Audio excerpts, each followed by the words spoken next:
if you've been here a while, like the beginning of my channel, I was more of like book stuff, and obviously that never took off, so my channel evolved to what it is today. But like, we're gonna talk about books today. Hey everybody, welcome back to my channel. My name is Nicole, and if you are new, there is a red subscribe button down below. You can click to notify every single time of the video. And if you're returning, hey, welcome back.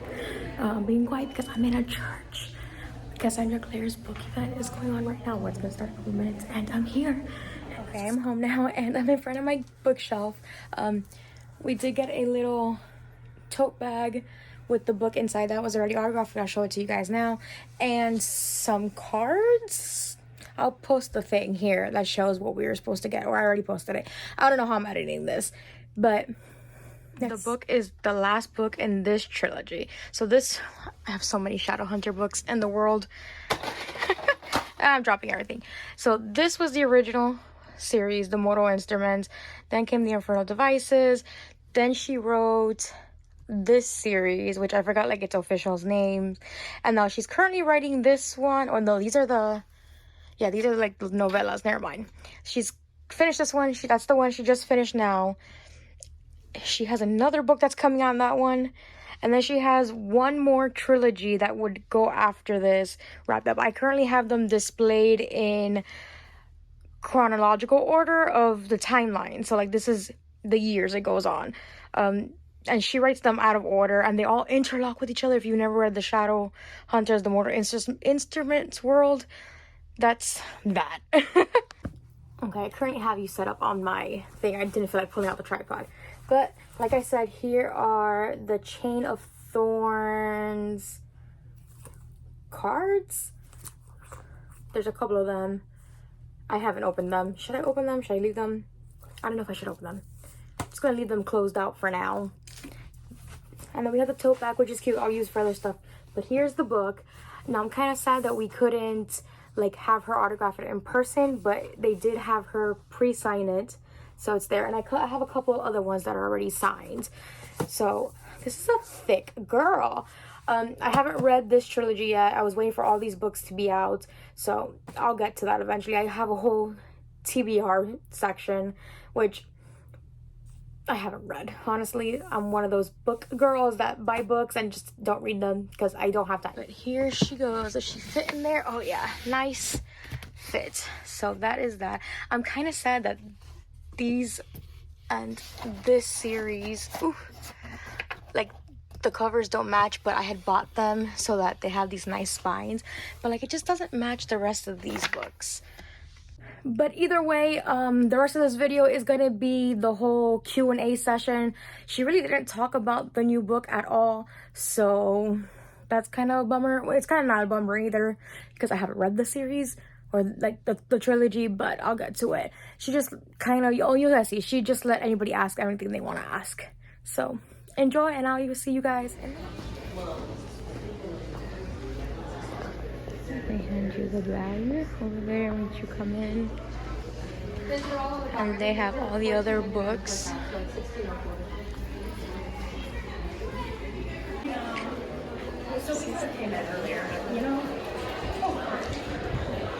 It's getting so packed. And Publishers Weekly best-selling Shadowhunter Chronicles. She is also the co-author of the best-selling fantasy series Magisterium with Holly Black. Yeah. The Shadowhunter Chronicles have been adapted as both a major motion picture and a television series. How about that? Amazing. Yeah. Her books have more than 50 million copies in print worldwide and have been translated into more than 35 languages.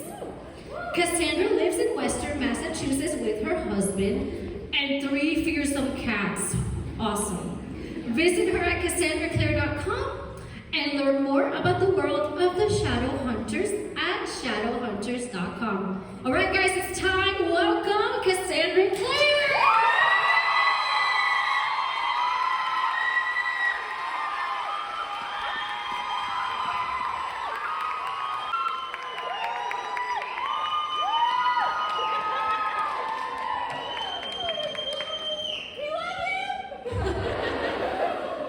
I'm going to take a picture of all of you.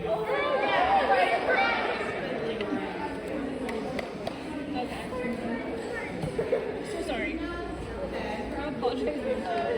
Everybody in. Okay, I'm going to just say hi, and then you guys say hi, Cassie. How's that? Cool. 1, 2, 3. Hi, guys.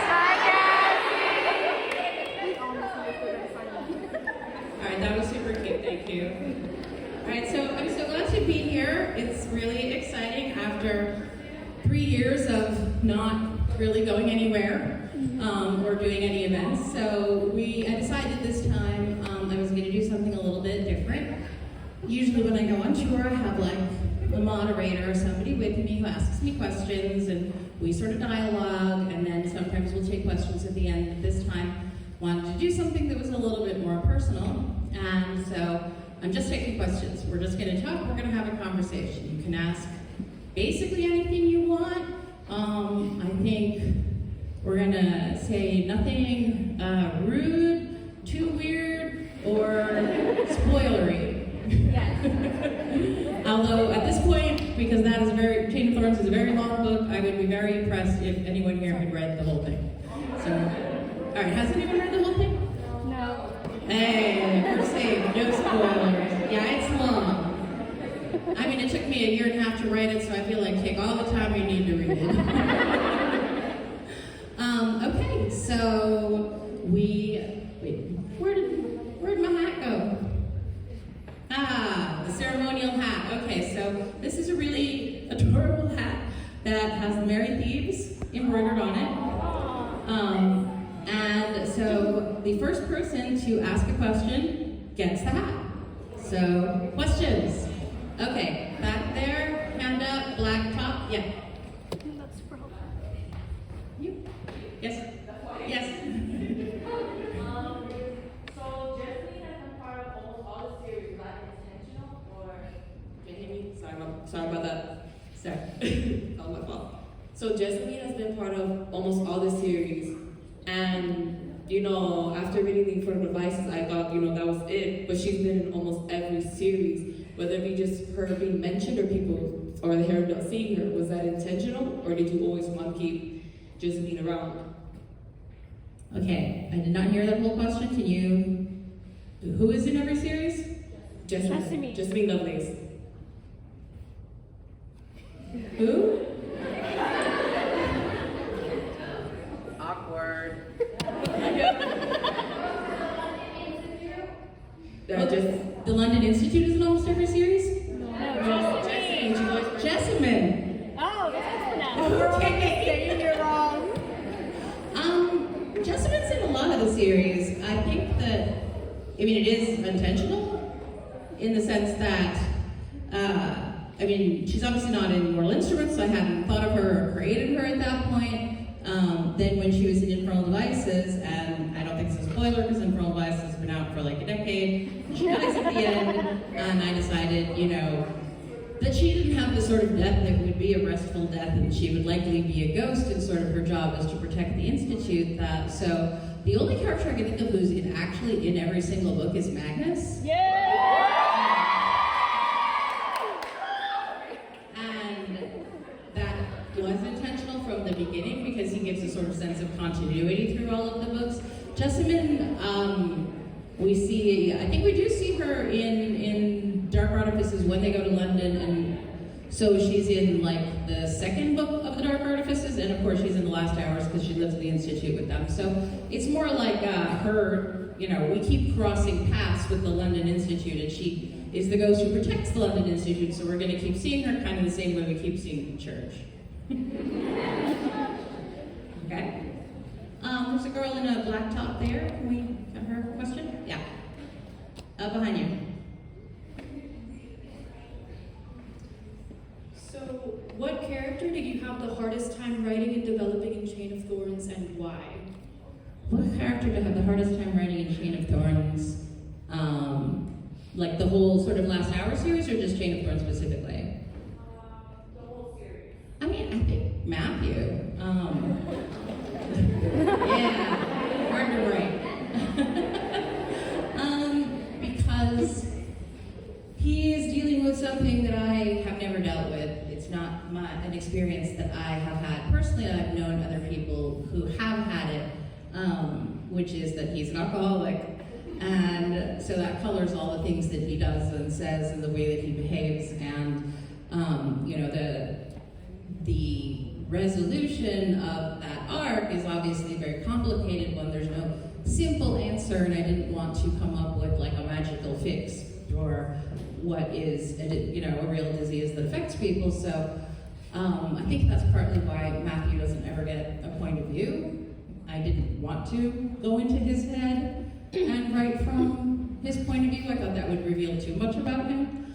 But I think he was probably the most difficult character to keep. Because I remember early on when I was talking to my editor, she was like, you'll never make an alcoholic likable. And I was like, I don't think that's true. I don't like alcoholics. So he was an interesting and difficult character to write, but I think those are the characters that I really end up loving the most. So, all right, over to this side of the room. There. Just want to say hi, Cassie. Hi. And also, I want to say, out of all the characters, who is your favorite, and who do you think you could be around the most or live with? Yeah, that's interesting because they are two totally different things. Like, Magnus is one of my favorites, but I would not want to be his roommate. I don't think I could deal with the fact that he changes the decor all the time. You know, I'd be like, where's my stuff? And he's like, I don't know, I was too busy turning, you know, the living room into a French palace. We will never find your sweatshirt. I don't really have favorite characters, and I'm terrible with favorites questions, I will tell you that now. I'm very bad with favorite books, you know, anything like that, because I have a really hard time choosing. I like them all in different ways, but I would say that Magnus is the most fun to write. Tessa is probably the most, and Simon are the most like me in personality. And if I had to live with somebody as a roommate, I don't know, it might be Tessa because we could share our book collections. Yeah. So there's nothing like a real book in your hand, but I have read a lot of your books on Kindle, and one of my favorite things to do is to highlight the demons' names in the books, and you can like look up things, and you see that there's actually tons of information about these names, and there's obviously so much from folklore and mythology and religious history and that sort of thing in your books. And I was wondering if you could talk a little bit about the research that you've had to put into interweaving all of those things into your books. I remember when I first, you know, sort of came up with the Shadowhunters and the idea that, you know, what they were fighting was demons. Demons as, you know, these creatures that were sort of invading our world and were this danger, and that the Shadowhunters were there to protect us, protect humanity. And so I went looking at demon. I mean, it's always fun to go to the library and just take out books on demons because they give you really weird books. But there's a ton of, you know, I'm sure you've seen this online, there's a ton of information about demons in all sorts of different cultures. And they're not always called demons, but there is always some kind of evil spirit that is antithetical to humanity, that is trying to destroy people, and that is a true thing across all cultures. And I found that really interesting. Because it's always interesting to see things that sort of grow up naturally from like just the way that humans think about themselves and about the world around them. There's always a force of good and a force of evil. So I've done a lot of research into the different demon names, and I try to use demon names from all sorts of different cultures. So all the demon names are real. I don't think I've made up any of them, except maybe like what I'm describing, a name like the Ravener or something like that. But you know, it's probably not what his mother calls him. So I've done a lot of research into demons, and it's really fun. Angels too, because all of those swords need angel names. I have a question about the wicked powers.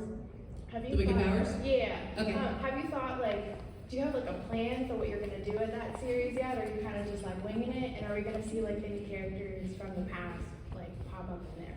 And also, hi. I do have a plan for what happens in Wicked Powers. I'm pretty clear. I know what's gonna occur. I know the 3 books. I know their names. You know, I know sort of how it starts out. Usually, when I'm starting a trilogy, I mean, I never wing it. There's too much Shadowhunter lore, and it all has to be kind of brought into the book, and it has to fit with what happened before. And the Wicked Powers is a challenge because it's not just wrapping up the story of the Wicked Powers, but it's wrapping up a lot of questions and stories that have come before it in different series. So we will certainly see a lot of the characters that we have met before. Many of them are still around. You know, most of the kids of the Mortal Instruments are now adults, but they're still around in the background. Ditto, you know, Julian, Emma, Christina, the rest of them. And then there are ways in which we will see some of the characters from the further past, like the Last Hours characters and the Infernal Devices characters. So yes, that's going to be a very plotted series because there are in fact so many characters and friends. Thank you. Okay.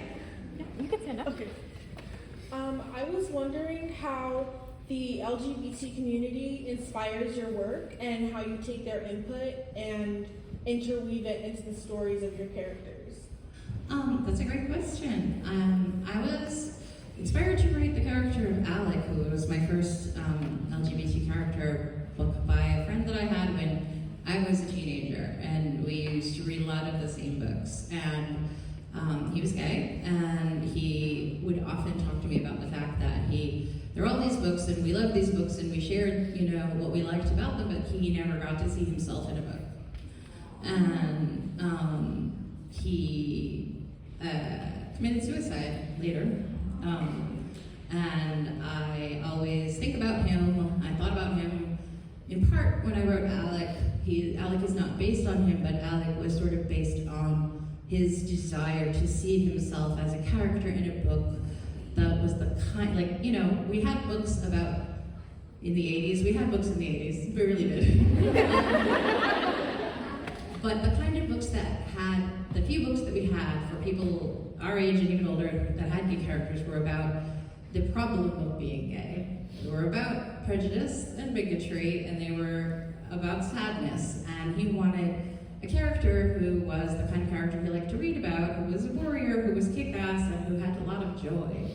And so I wanted to bring in Alec and make him a badass, and give him a love story that would bring him a lot of joy, and hopefully bring readers a lot of joy. And so, you know, I'm happy to have expanded the family of LGBT shadow hunters, and I always do go to people to talk to them. Before I write a character, one of the most challenging characters for me was Diana, who is a Black trans woman, and so I went to the trans clinic at the hospital near where I live, and fortunately run by a friend of a friend, and said I'm writing this book and I'd really like to meet some people who would be willing to talk to me about what they would like to see in a character like this, and what also they don't want to see. You know, what do you not want to see in this character? Because I'm not going to know it, but you'll know it. And so they set up a series of meetings for me with trans women, and I would go to this coffee shop that's near my house and meet with them and talk to them, take notes. But I do remember at some point, maybe like the fourth or fifth time that I went in, the guy behind the counter, he was like, "You meet a lot of ladies. Do they know that you're seeing?" He was like a little worried. He was like, "Do all these ladies know about each other?" I was like, "It's for research," and he was like, "Sure."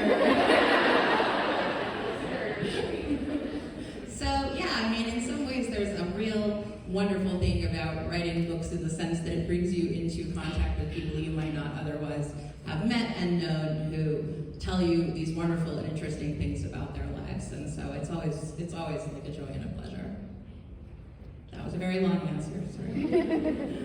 Okay, next. Hi, Cassie. Hi. Please excuse my English, it's not my first language. But I know that it's been many, many years since you first wrote the first book for the Shadowhunter series. So I've always wondered if you could change one thing of any book that you have ever written. Will you change something, and what would you change, and why? I would never have put a family tree in the back of...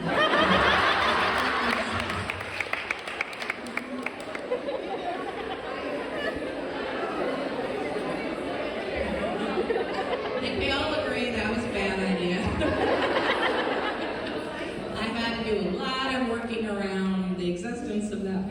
tree. There's an in-world explanation for why it's basically completely wrong, and when you do finish Chain of Thorns, you will know it. I was like, when I first started writing Last Hours, I was like, I can't stick with this family tree. A, it doesn't make sense for the characters I'm writing, and B, everybody will know how everything ends. I don't want that. So I kind of had to toss it out the window. So, yeah, that would be the thing. Hi, Cassandra. Hard to believe it's been 4 years since you were here last, because I didn't feel old enough already. So, one thing that seems to be popular these days with a lot of series, especially older ones, is coming back to it, but jumping forward a decade or two and seeing all our old favorite characters as adults with their own kids. So have you considered doing that yourself, maybe taking the series and jumping forward a decade or two? We can see what the kids of our favorite characters would be like and how our favorite characters would work as parents dealing with their own teenagers.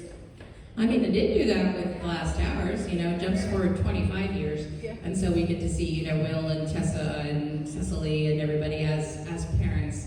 And it was an interesting thing to do. I can see why it's popular because there's something really fun about seeing, your teenage characters grow up and what are they like as adults, and also what kind of kids do they have. There is, however, I will say, a side of it that really drove me insane, which was that, YA kind of runs on the engine of terrible parents. Most YA characters have parents that are dead or evil, and I couldn't do that in the Last Hours. They're all really nice people. I was like, why do these people have any problems at all? Their parents are great. The only person I could really work with was Cornelia because we didn't know her parents. So I'd say there's an upside to doing it. It's fun to do. It's also not something I'm sure I would do again because of that specific thing, which is knowing the parents too well. So maybe someday we will see the children of, Jason Clary hanging out with Max and Ray. You don't care if it's hard for me to deal with the parents. That's okay. Well, we'll do some kind of thing where, mysteriously one day we wake up and all the adults have disappeared. Where are our parents? We have no idea. But yeah, no, I mean, I can see, I agree with you. I think it would be fun. It would be really cool to write those people as parents and see their kids and see, Max grow up to be a hot blue teenager. So it's always a possibility. I say never say never. I love a lot of things about your books, but I especially love the romance and relationships in your books. Is there a relationship that you enjoyed writing more than others, or a certain romantic relationship that you related to the most? That's an interesting question. I'm like, I don't know, because the kinds of relationships that are fun and enjoyable to write often contain a great deal of angst, whereas the kind of relationships that it's fun to have in real life don't contain angst. And I was like, wow, okay, so let me think. I mean, there's no one relationship dynamic that is absolutely my favorite. I think we can say overall, I love forbidden love. I think we can tell that comes up in a lot of different ways. Julian and Emma's love is forbidden. Jason Clary's love is forbidden. Will and Jem and Tessa's love is very complicated. And they're all very, they're very intense, they're very high drama. These people lead lives of extreme, high drama and danger and high stakes. So for me, I mean, I don't. So I don't know. Maybe Simon and Isabel, something like that. I would more relate to. He's, my husband and I are both nerds and would enjoy a lot of talk about Star Wars and whatnot. So, and I do love them.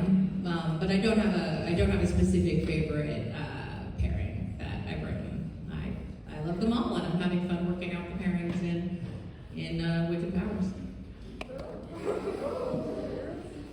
Hi, my question was, how do you keep all of the world building straight? Like, because you have a huge series that is all interconnected, so how do you organize all that and organize the characters? Oh boy.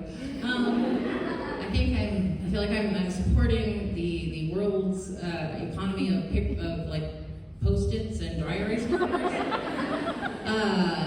a long time I did try. I kept it all in my head, and somewhere around the end of Infernal Devices, beginning of Dark Artifice, I was like, I can no longer remember every, single thing.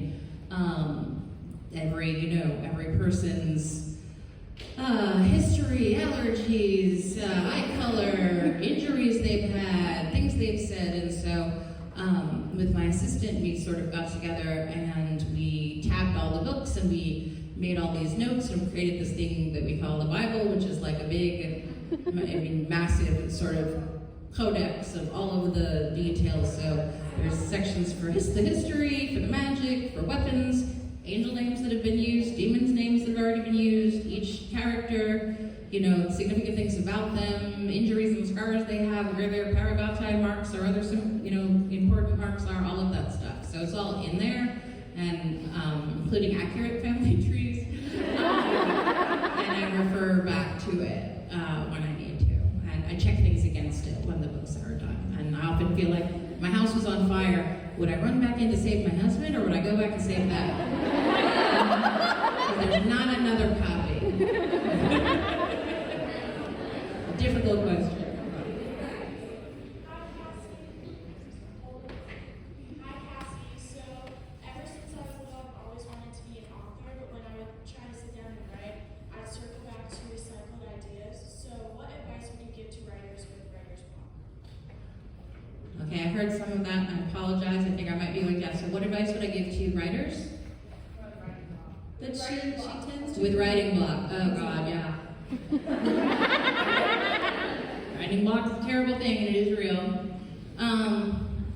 Okay, so have you all seen the TV show House? Yes. So what you need is a team. Because to me, writer's block is not a disease so much as a symptom. It's a symptom of something that's gone wrong in the plotting or the conception of the book. And I feel like what's really important, in many ways, not just for writer's block, but for other aspects of your writing, is to have a critique partner or several critique partners who know your work really well. And then when you are stuck, you can kind of, as House, gathers his little unrealistically good-looking team of doctors together and asks them, to come up with ideas, you can sort of pull your friends together and say, okay, I'm stuck on this. Let's brainstorm. And often with my friends, we use a technique we call the bad idea. So we're like, okay, let's just throw together some bad ideas for getting out of the situation that we're in. What if, the character summoned a helicopter and flew away? What if, this happened or this happened or this happened? And by brainstorming multiple different ideas, you can often get to the thing that will sort of fix the problem that you have in your plot that you can't quite get around. So that is the way I do it. And you can also do the bad idea on your own. If you can't get all your friends together, you can just start write down every idea you've got. Don't stop to think, like, is this good or is this bad? Just be like, what about this? What about this? What about this? And eventually your brain will get there. Hi. I just wanted to say thank you for writing. When I was 12, I first discovered the musical instruments, and it really helped me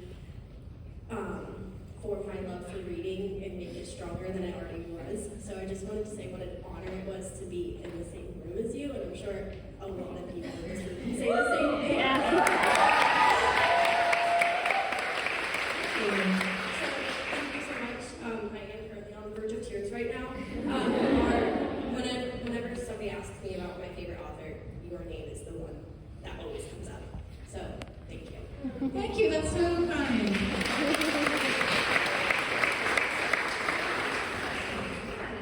I want to ask, once all your books are coming out slowly, I hear you're on like a hiatus or a vacation. What do you plan to do on your vacation? And where do you plan to go?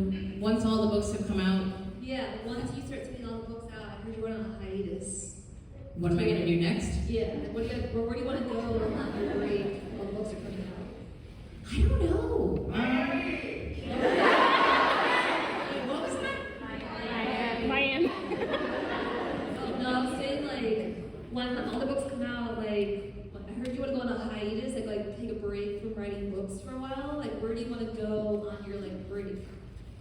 where do I want to go on my like world journey if I take a break from writing books for a while, or like, oh man, I mean, obviously Miami is nice, so there's. I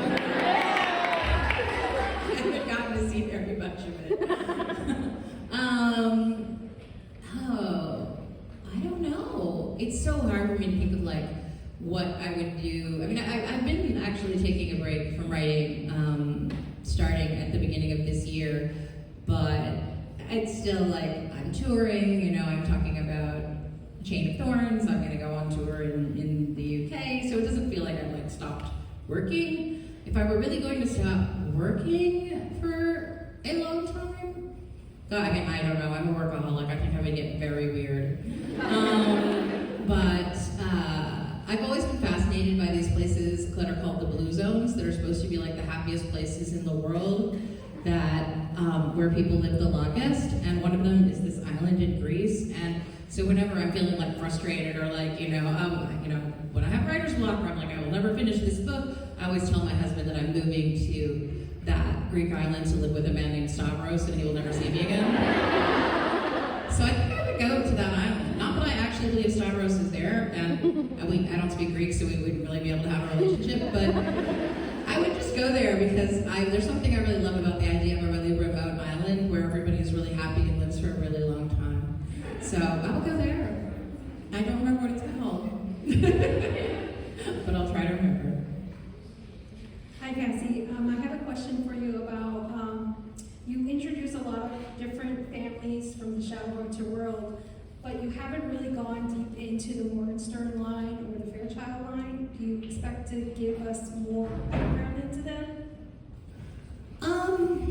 I've never gone into the Morgenstern line because I think, and I don't know why I feel this way, I've never felt that there was like a terribly interesting story, of the Morgensterns way back. Morgenstern's a German name. I think of them as German shadow hunters, and, there was this branch of them that lived in Idris, and that was Valentine's family, and, of course, their, blood is in Jason and whatnot. Wait, no, he's a Arendelle, forget it. See, even I get confused about this now. Is in Sebastian and all that, but I've never really thought about that family with like a lot of detail in the way that I've thought about the, families of the characters, that connect from the Infernal Vices in the Last Hours, the Black Thorns and the Carstairs and the Harendells and whatnot. With the Fairchilds, I think it would be interesting, especially with Ash, who also has Fairchild blood, like Clary, being a significant character in the Wicked Powers, to go and look back a little bit at that family and learn a little bit more about them. So that's definitely something that might happen. And we should get People around the corners of the room too. Hi, I just want to say your books are amazing and I love you. Your books have been like the most consistent thing in my life since middle school. This question, I'm not entirely sure if you can answer, which is totally fine. I was wondering, out of all the books that you have released prior to this book, what would you say, like, out of all the deaths, was like the hardest one, or the one that like maybe you sort of regret, or something like that? If you can answer that. Like the previous books, like that. Right. And I'm not going to talk about Anyone who dies in this book, because that would be a big spoiler. the hardest to like write, or maybe one that you sort of regret writing, or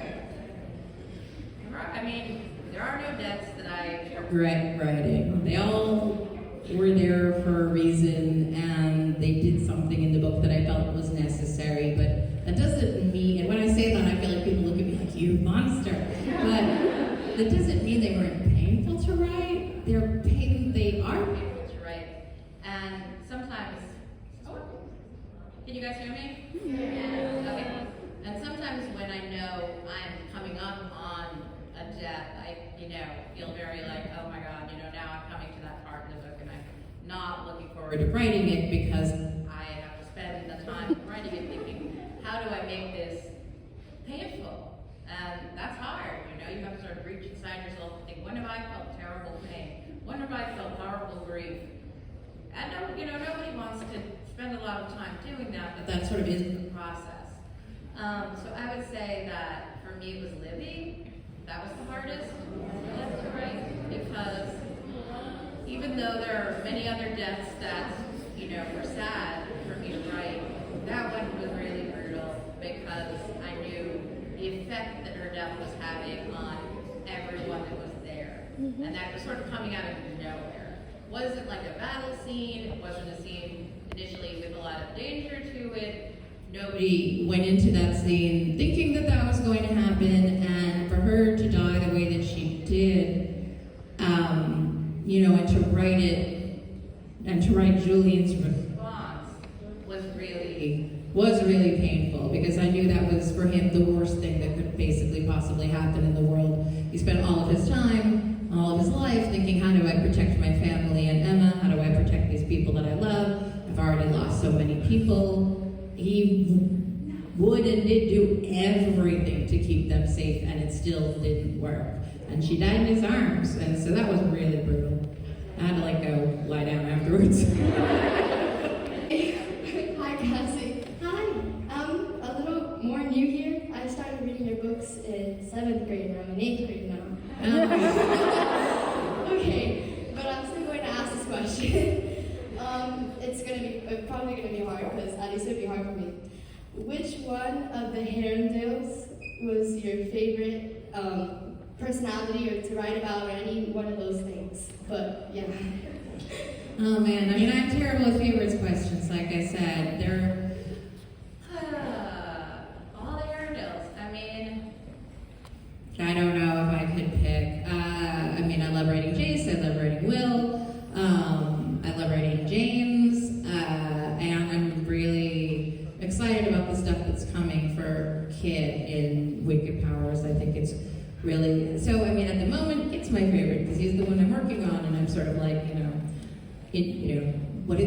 figuring out exactly, how his powers work and what they are and what, that means and what's going to happen to him. And I kind of love that there's a little thread of similarity that runs through all the Herondales, that they have this, things about them that they have in common, that they're, passionate, that they're sarcastic, that, they're smart, and, as they say, when they love, they only love once, and I kind of love that about them. So, I love writing Herondales.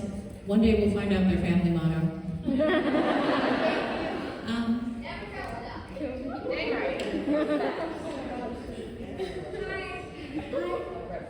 I just wanted to say thank you for writing all these books. You're a really big inspiration for me and inspired me to write my own. That's very sweet. Oh yeah, so at some point we're going to have to get to the people in the balcony who have no one to represent them. And there is a girl here who has been raising her hand very patiently. So just come closer to me and ask so I can hear you. Also, I've decided I'm going to. No, you're good.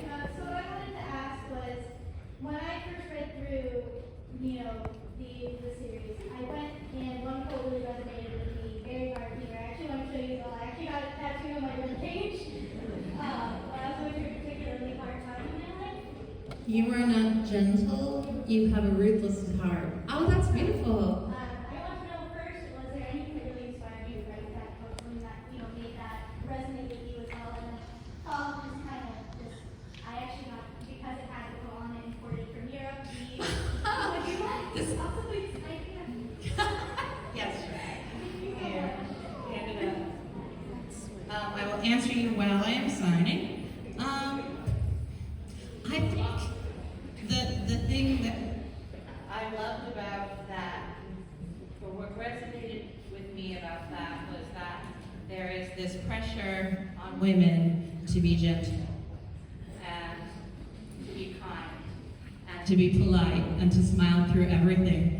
And for whatever reason, when I was writing that line, I was thinking about that immense pressure to be nice that often sort of pushes down women's ability to advocate for themselves and sometimes even to create the kind of art that they want to create. So I thought there is a value in ruthlessness and in owning, that lack of niceness that sometimes is okay to have. That's what I was thinking about. So I don't know exactly what personally it meant to you, but that was what it meant to me. And Thank you. you're welcome. We're here in the balcony. So my question is, all the characters in your novels are very complex and have distinct characteristics. So was there ever a time where you didn't know where to go with the character story or personality-wise? Okay, so let me just repeat that back. So the characters are very complex, and was there ever a time where I sort of didn't know where they were going? Yeah. I would say that when I'm working on a book or a trilogy, I always figure out the end before I start. So I know the beginning, I know the end, and for me, when I have things that I get hung up on or things that are knotty problems or something like that, it's in the middle. And I think there have definitely been times where I've wanted to do something or thought something was the thing I had to do, and then realized that I wanted to change my mind. And I think the biggest one was probably that in City of Heavenly Fire, initially I was going to kill Simon.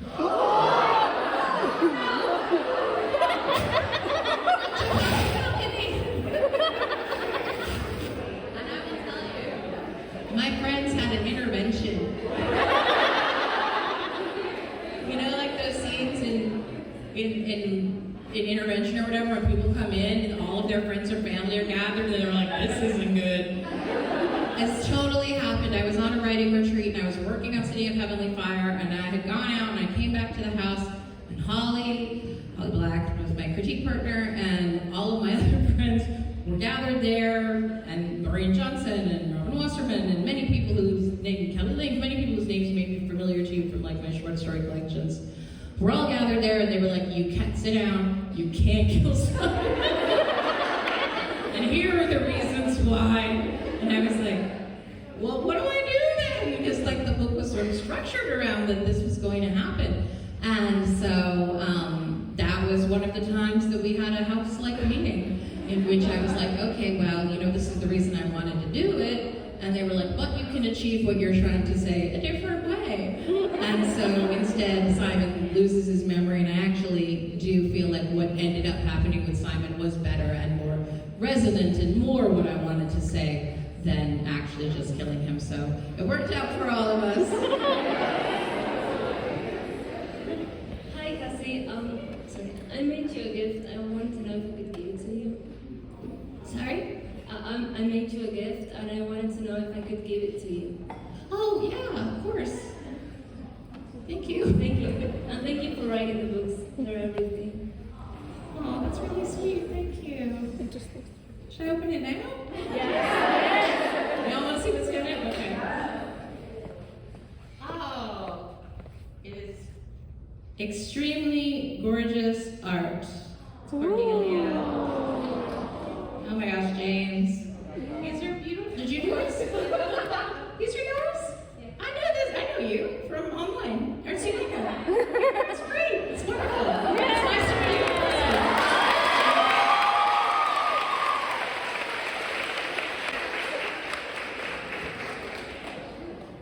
Thank you so much. I wish I could give you a hug, but I will give you a virtual hug online next time. Do you want to say your handle? Your It's weird to write. I don't know. It's at artsy.mika, which is my name. It's just M-I-C-A. Some people know who you are. Hi, Cassie. We're still up here. Okay. Okay. Yell. I can do that. Okay. No, actually, I just wanted to talk to you for just a second on behalf of educators here in Florida. I don't know if you know what's going on for a lot of us. Yeah, I do. Governors. We're struggling with our schools and with our books, and I just wanted you to know that in my school, your books will always be there.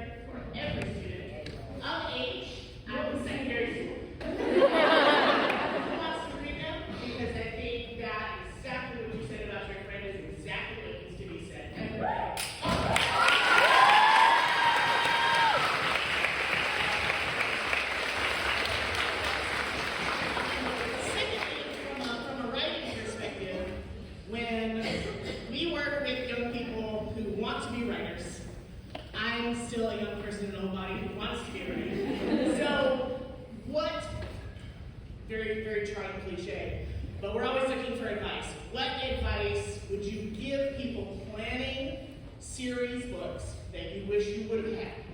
Oh my before goodness. this started? I mean, a couple of things. I mean, first, you are a hero for keeping books in schools. That is incredibly important. I have seen so many pictures of my books on carts being taken out of schools because, and you know, it's always the books that have any kind of LGBTQ content. I see books, you know, about people of color being removed and people, you know, LGBT people being removed and all of that under the guise of protection. And it's not protection, it's dangerous. It says to, you know, kids, there are no people like you. There's no one who has an experience like you. And people who look like you, or are like you, or think like you, don't deserve to have their lives reflected. And I hate that.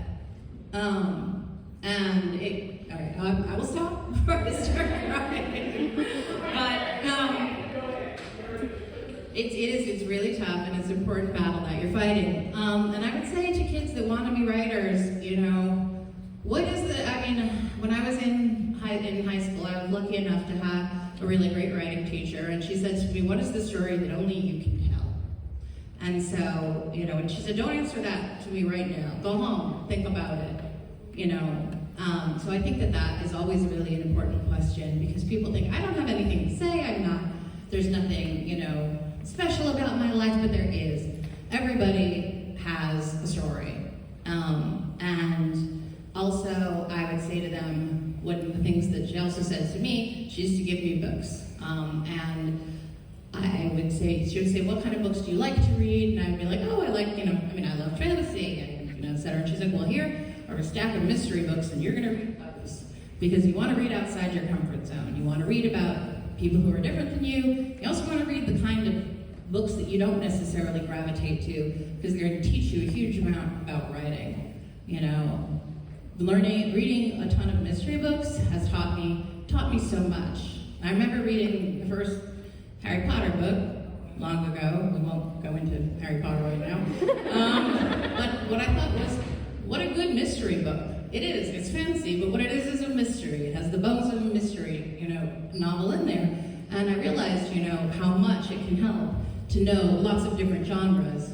And so that would be my two pieces of advice. Read lots of different books, maybe even the kind of books that when you first look at them, you're not totally sure that that's the kind of book you would like. And two, ask yourself, what's the story only you can tell? And thank you.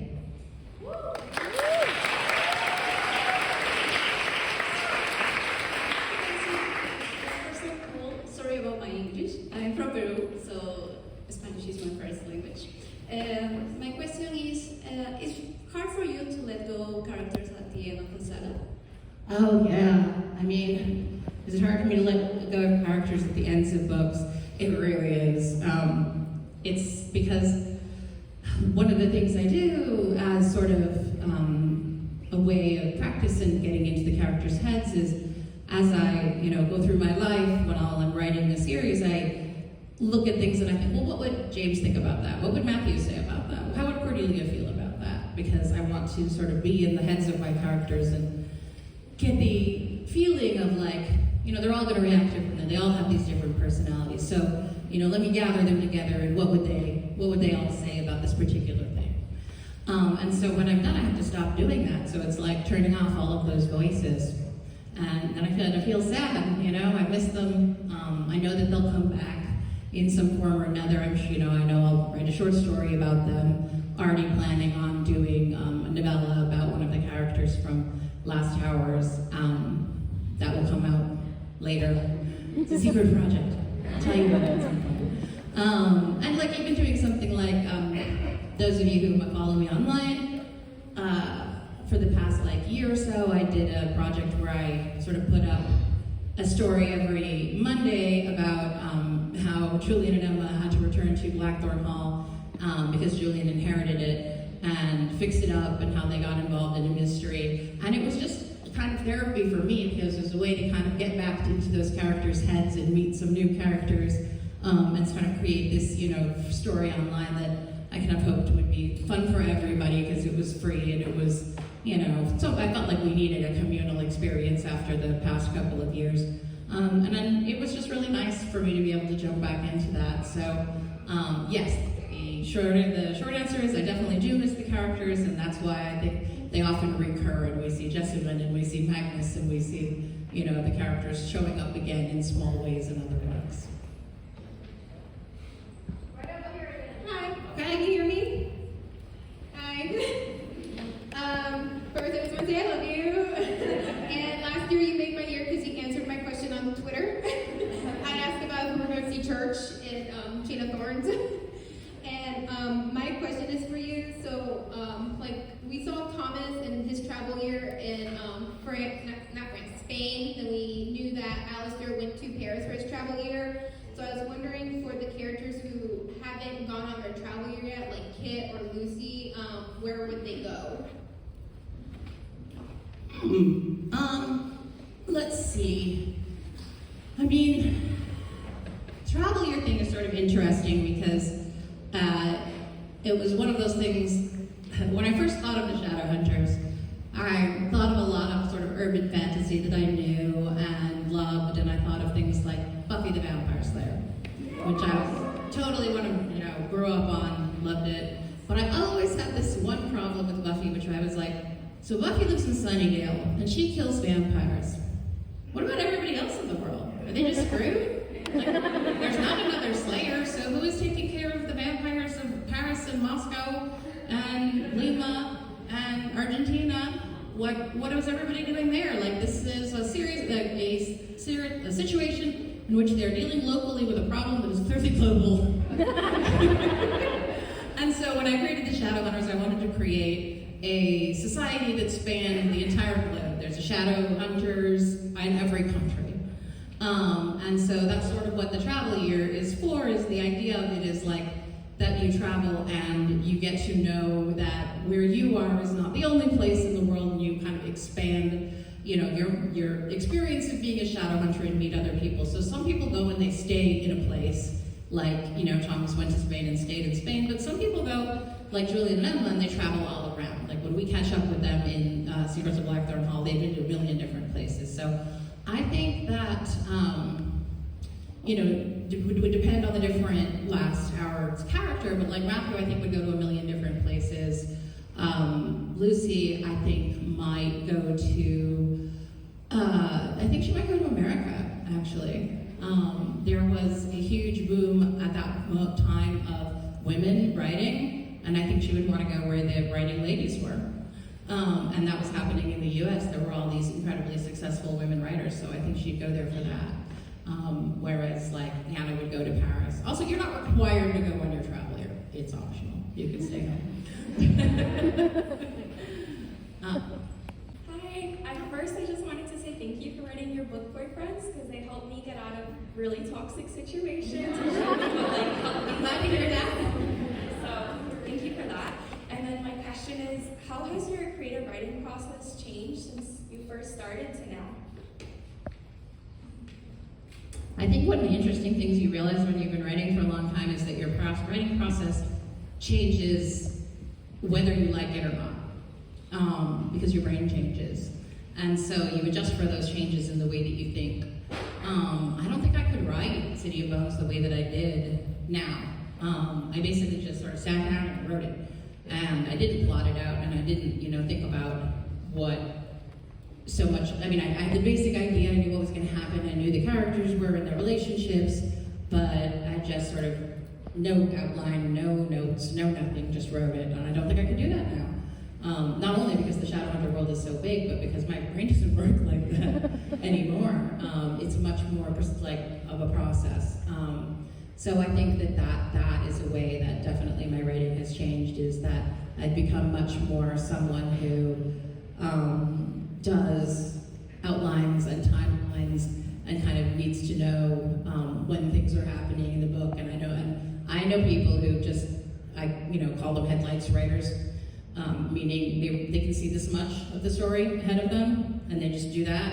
I can't. It makes me crazy. I'm like, what happens in the end? What happens in the end? But there are other writers who I know need to, sometimes I'll start with like chapter 5 and skip the beginning and go back and write it later, and I know writers who think that that's insane. So whatever your process is and whatever works for you is what you should do, but I think it's good to remember that it will change because you change, and not to think that that is like a bad thing or a scary thing. Good evening, Cassie. I think I have a question from all of us. And it is, what do we have to do to get a Miami Institute reference in the books? I mean, there is clearly a Miami Institute. You couldn't not have a Miami Institute. Too big of a city. My question is, and I think, that I have for you guys is, where is it?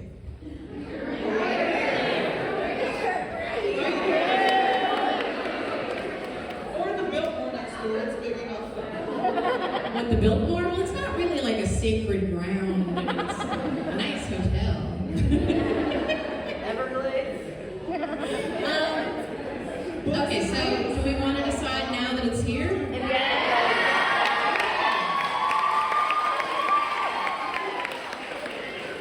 It's here, and I promise it will get a mention in the future.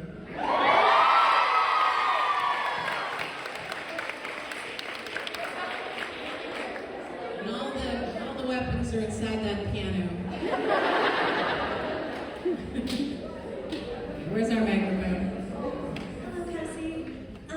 Since we were talking about representation, I wanted to bring up Cordelia being Persian and ask about your inspiration for writing a Persian character and what that looked like behind the scenes and the research that you did to include the culture as accurately as possible.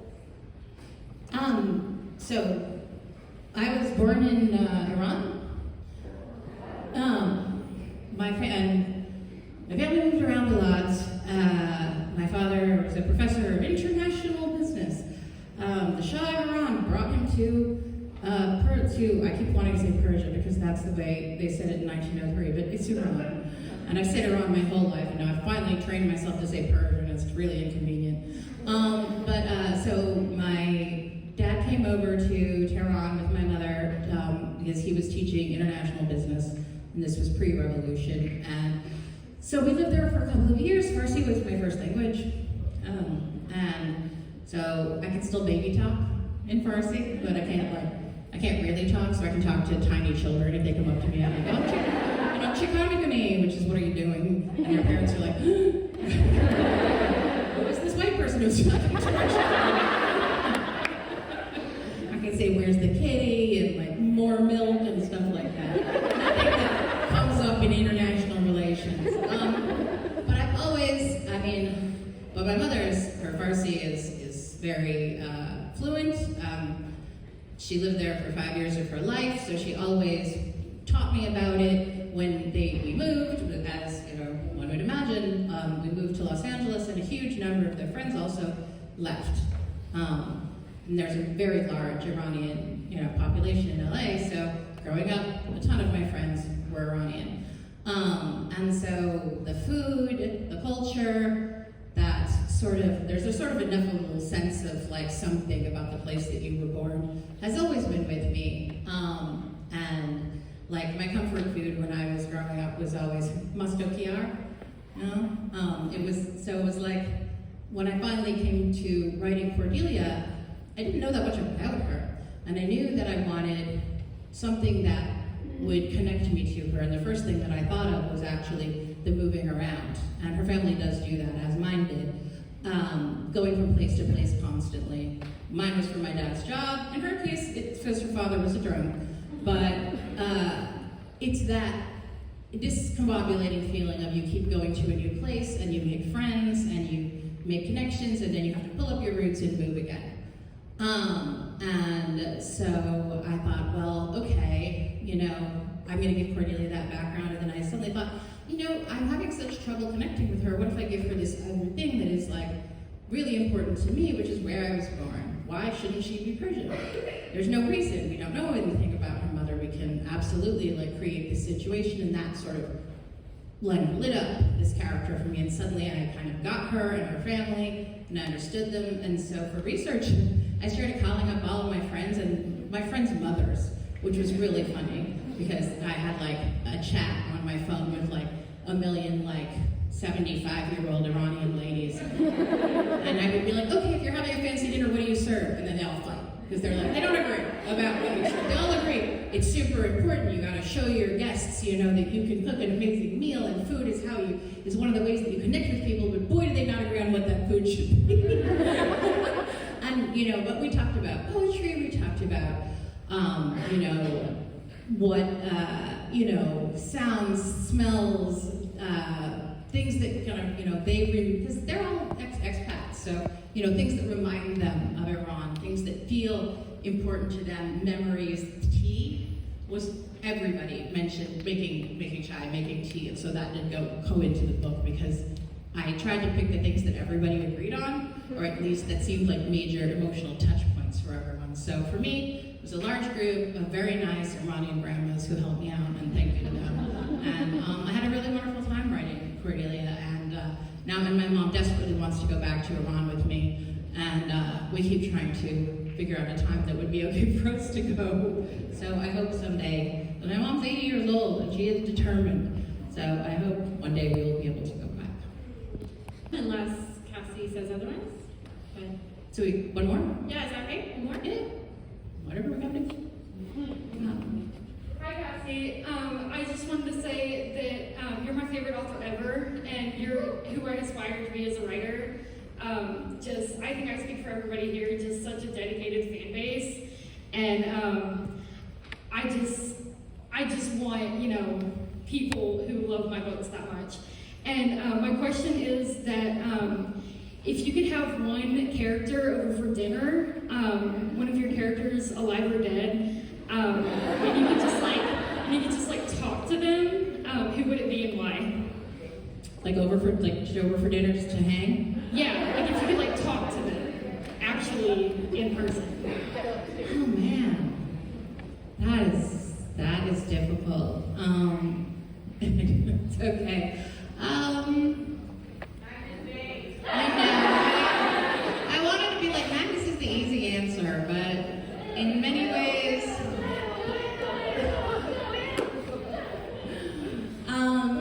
I think, I will say Magnus, and I'm going to say Magnus not just because he is fun, but because there are a lot of things I still don't know about Magnus. There are parts of his life that I haven't explored, that I don't know about. And I would love to ask him about them.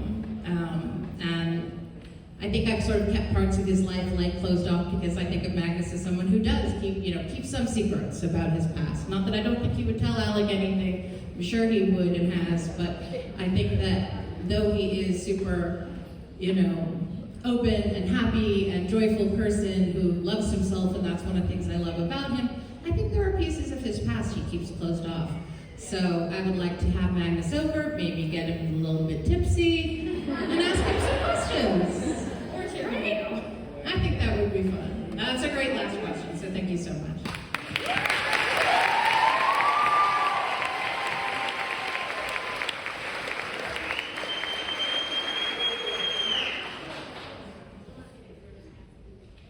All right, so we have one last thing. We want to know who came more than 100 miles to be here? Jesus. Wait. 500 miles. Wait. Who came from another country?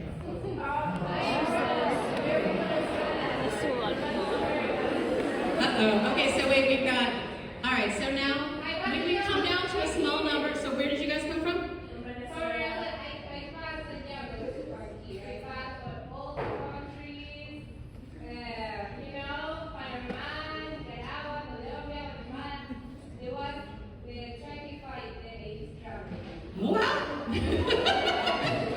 Where did you come from?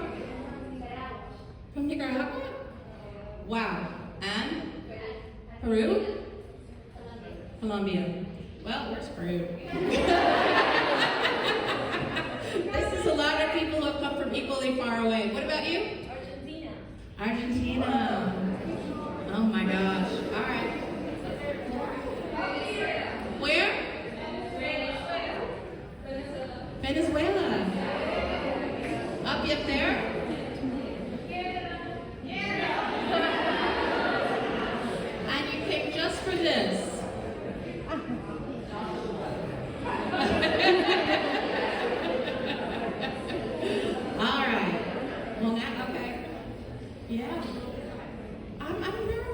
exciting.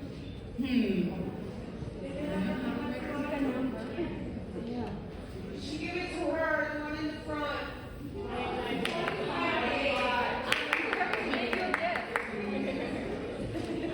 All right, girl from Nicaragua, you have come from a very long way, and I believe you deserve this chain of thorns blanket. It is all.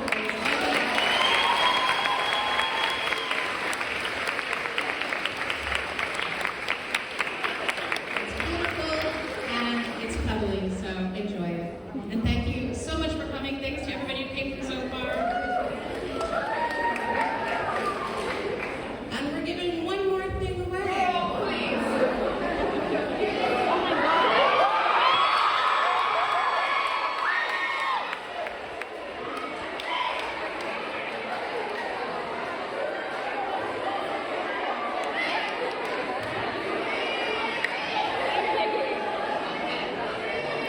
This is a giant object, so it's got to be for someone from Miami. Okay, good. How about you want to scream, wave your arms, let's see.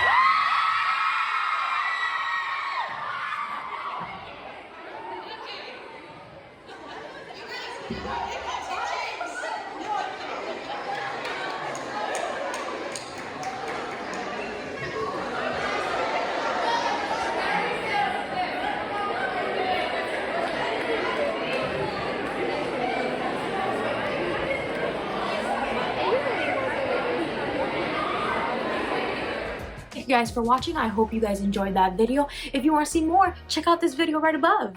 If not, you can click over here on this little icon thing and it'll take you to my channel. You can find some other videos to watch. Go ahead, I'll wait. Also, are you subscribed? There's a button down below for you to subscribe.